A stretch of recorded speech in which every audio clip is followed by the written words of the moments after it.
ایک ایسی دنیا جہاں تعلیم کو امید کی کرن ہونا چاہیے، دہشت گردی کے سائے پاکستان پر منڈلا رہے تھے جس سے اس امید کو بکھرنے کا خطرہ تھا۔ 16 دسمبر 2014 کو پشاور کے آرمی پبلک اسکول میں ناقابل تصور خیال ایک تباہ کن حقیقت بن گیا۔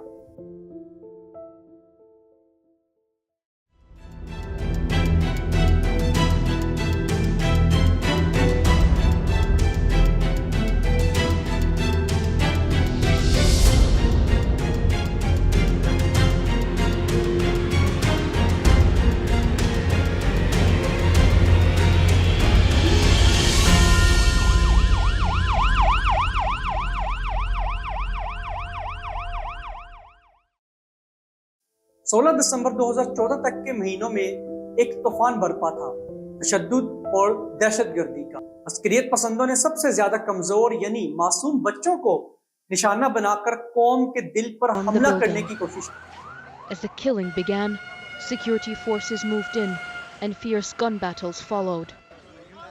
News of the attacks spread and anguished parents rushed to the scene, not knowing if their children were alive or dead. Others headed for the hospital. A steady stream of ambulances carried the wounded and the dead there. Security میں اضافے کے باوجود خطرہ ہمیشہ موجود رہا، روزمرہ کی زندگی میں ایک مستقل سائے کی طرح۔ اس منحوس دن وہ ہوا جس کا تصور بھی نہیں کیا جا سکتا تھا۔ اس نے پسٹل سے مجھ پہ فائر کیا، میں وہیں نیچے لیٹ گیا ہوں۔ اس نے اپنے پیچھے جو اس کے ساتھی تھے اس کی طرف دیکھا، اس نے مجھے اگنور کیا، میں پیچھے مڑ کے تو میں نے اپنے آپ کو دیوار کے پیچھے چھپا لیا، میں وہاں 5 منٹ تک چھپا رہا ہوں۔ دہشت گردوں نے خوف اور افراتفری کے بیج بونے کے لیے اے پی ایس پشاور پر بے رحمانہ حملہ کیا۔ انہوں نے اس جگہ کو نشانہ بنایا جس کو ایک محفوظ پناہ گاہ ہونا چاہیے تھا۔ سیکھنے، ترقی اور امید کی جگہ یہ حملہ ان خطرات کی صفاقانہ یاد دہانی تھی جو منڈلا رہے تھے، پھر بھی تشدد کی شدت نے دنیا کو چونکا دیا۔ پشاور اسکول کا قتل عام دہشت گردانہ حملہ جس میں 7 بھاری ہتھیاروں سے لیس طالبان جنگجوؤں نے 16 دسمبر 2014 کو پاکستان کے پشاور میں فوج کے زیر انتظام ایک پرائمری اور سیکنڈری اسکول پر دعویٰ بول دیا۔ واقعے کے وقت آرمی پبلک اسکول میں عملے کے 1000 سے زائد ارکان اور طلباء موجود تھے۔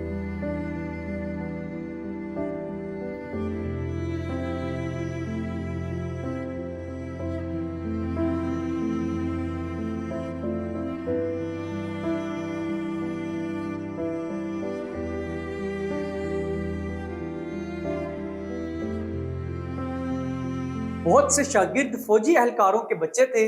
دہشت گردوں نے اپنا حملہ آدھی صبح اس وقت شروع کیا جب وہ ایک دیوار کو سکیل کر کے بڑے کمپاؤنڈ تک پہنچے۔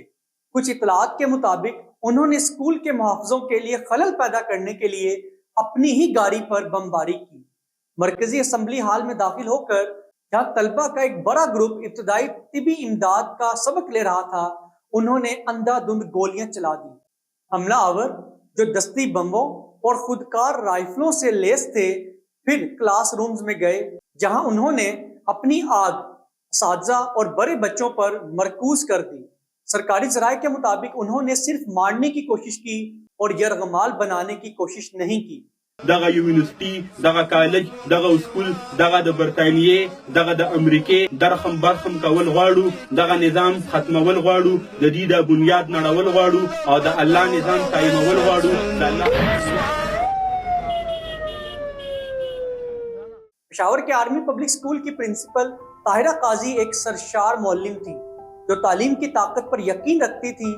16 دسمبر 2014 کو جب دہشت گردوں نے اسکول پر حملہ کیا تو ان کی بہادری اور عزم کا آخری امتحان لیا گیا۔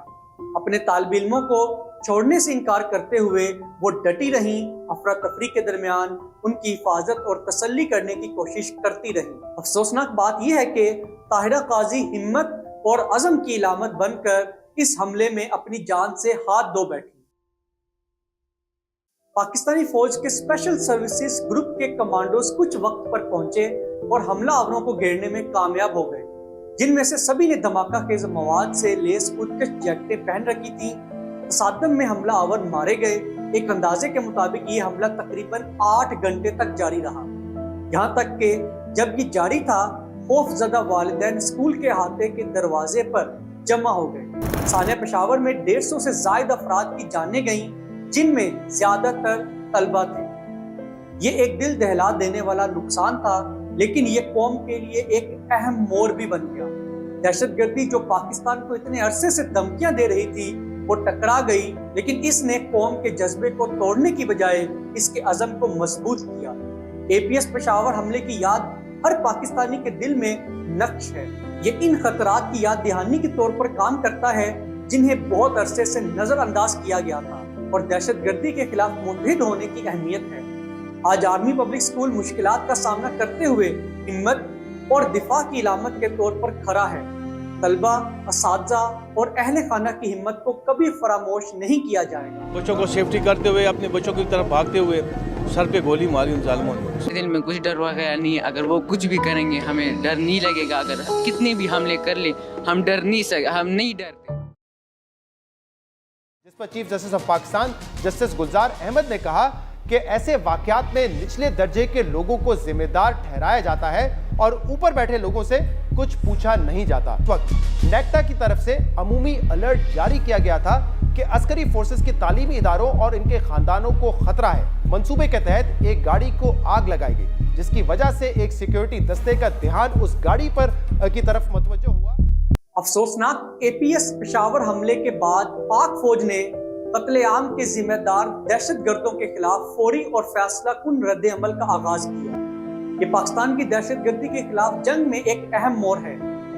فوج نے آپریشن ضرب عضب کو تیز کر دیا، جو کہ قبائلی علاقوں خاص طور پر شمالی وزیرستان میں عسکریت پسندوں کے مضبوط ٹھکانوں کو نشانہ بنانے والی ایک وسیع مہم تھی۔ فوجی کارروائیوں کے علاوہ حکومت اور پاک افواج نے نیشنل ایکشن پلان پر عمل درآمد کیا، جو کہ 20 نکاتی حکمت عملی ہے، جس کا مقصد ملک سے دہشت گردی کا خاتمہ ہے۔ اس میں نفرت انگیز تقاریر کے خلاف کریک ڈاؤن، دہشت گردوں کے نیٹ ورکس کو ختم کرنے، انٹیلیجنس آپریشنز کو مضبوط بنانے اور فوجی عدالتوں کے ذریعے دہشت گردوں کے خلاف مقدمے کی تیز رفتاری جیسے اقدامات شامل تھے۔ پاک فوج نے قانون نافذ کرنے والے اداروں کے ساتھ مل کر متعدد کارروائیاں کی۔ APS حملے اور تشدد کی دیگر گناؤنی کارروائیوں میں ملوث اہم دہشت گرد رہنماؤں کو گرفتار یا ختم کیا۔ ان کوششوں کی وجہ سے پاکستان بھر میں دہشت گردی کی سرگرمیوں میں نمایاں کمی آئی، اور ملک اس بات کو یقینی بنانے کے لیے پرعزم ہے کہ اس طرح کے مظالم کے مرتکب افراد کو انصاف کا سامنا کرنا پڑے۔ APS پشاور حملے نے لوگوں اور اداروں کو امن اور سلامتی کی انتھک جدوجہد میں متحد کیا۔ APS پشاور حملے کے شہید طلبہ جو کہ شدید زخمی ہوئے تھے نے مشکلات کا سامنا کرتے ہوئے غیر معمولی پختگی اور عزم کا مظاہرہ کیا۔ ان میں سے کچھ بہادر زندہ بچ جانے والے اسٹوڈنٹس کو بیرون ملک اعلیٰ تعلیم حاصل کرنے کے مواقع فراہم کیے گئے۔ 16 دسمبر 2014 کے دردناک واقعات سے لے کر اب تک ان کا سفر ان کی طاقت اور ان خاندانوں کی حمایت کا ثبوت ہے۔ وہ اپنے ساتھ اپنے شہید ہم جماعت ساتھیوں کی یادیں لے کر چلتے ہیں، بہترین اور روشن مستقبل کے لیے جدوجہد کرتے ہیں، ان کی قربانیوں کا احترام کرتے ہیں۔ ہماری دعا ہے کہ اللہ تعالیٰ شہداء کے والدین کو صبر جمیل عطا فرمائے اور ان کے دکھ درد کو کم کرے۔ ان بہادر بچوں کی ہمت اور لچک پوری قوم کے لیے باعث فخر ہے، اور ہم ان کے غیر معمولی جذبے کو سلام پیش کرتے ہیں۔ ویڈیو پسند آئی ہو تو لائک کریں، شیئر کریں اور چینل کو سبسکرائب کریں۔ شکریہ۔